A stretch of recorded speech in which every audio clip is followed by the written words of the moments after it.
Representative Allred for 5 minutes. Thank you, Mr. Chairman, and thanks to our panelists for being here.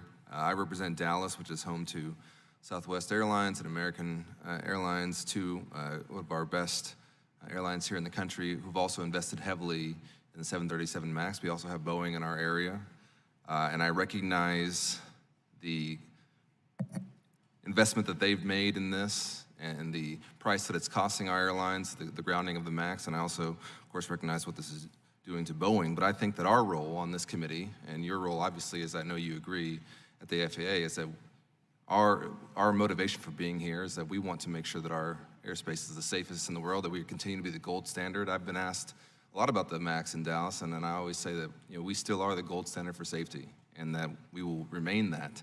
And so my questioning in these next couple of minutes is getting at making sure we maintain that, because when we spoke back in March, when you briefed us in a private briefing, I mentioned to you reports from pilots with concerns that were being raised about the MAX, and you kind of downplayed some of those. And as the Dallas Morning News recently reported, and as some of my colleagues have mentioned, a recording between the American Airlines Pilot Union and Boeing on November 27th, 2018, the pilots expressed a number of concerns to the Boeing executives. And my question to you is, was the FAA made aware by Boeing or by anyone else about that meeting or about any of the pilots' concerns?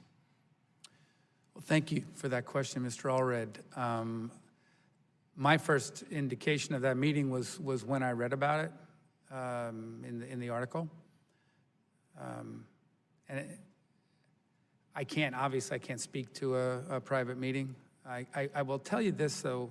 My understanding is that meeting happened not long after the Lion Air accident. And I will tell you, as a lifelong pilot, that when an accident happens anywhere, and it includes an airplane you fly, it becomes visceral. It's an emotional response, pilots who fly an airplane when they see one go down. And I would imagine that there was heightened emotions in that meeting. I will tell you that when I was briefed and they explained the Lion Air and the data we gathered and told me about the MCAS, and I learned that it wasn't explained in the manual, my pilot juices started flowing, and I said, well, we need to look into that. So I don't discount what was reported in that meeting, and I understand it.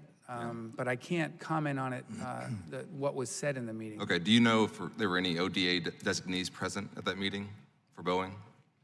I have no idea. Okay, if not, should there be a requirement placed on manufacturers like Boeing to disclose the concerns of pilots when they're presented in a fashion like that? Should the FAA have been made aware of that?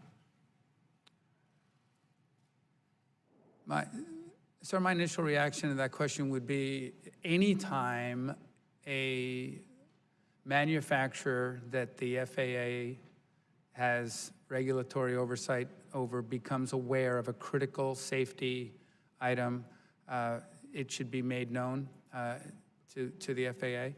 And I'll defer to Earl if that's actually part of a regulatory requirement. It is actually a regulatory requirement that if they become aware of anything that's critical to safety, they need to disclose that to us.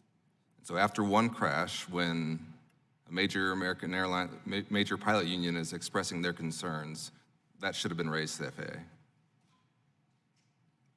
FAA. Again, if it is a critical safety of flight item, either I would say, I'm not a pilot. I would say, though, if we've had a crash and our professional pilots here domestically are expressing their concerns, that's something that the FAA should know about. And so I think that's something we need to look at here in Congress to make sure that you have that information as quickly as possible. If I could add, Mr. Allred, at around that same time, since the Lion Air accident and forward to today, my communications, I happen to have been a Allied Pilot Association member for 16 years. I had regular conversations with the leadership of the Southwest Airline Pilot Association, the Allied Pilot Association, and the Airline Pilot Association on a regular basis, because we thrive on transparency, we thrive on communication.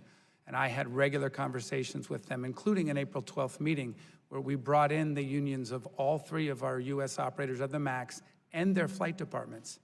And we had a give and take for about 2.5 hours. Well, thank you. And just, Mr. Chairman, for the record, if we could, I'd like to have an answer on the MCAS not being in the manual and how the decision was reached by the FAA not to require that. If you could submit that for the record, I'd appreciate that. Sir. For the record,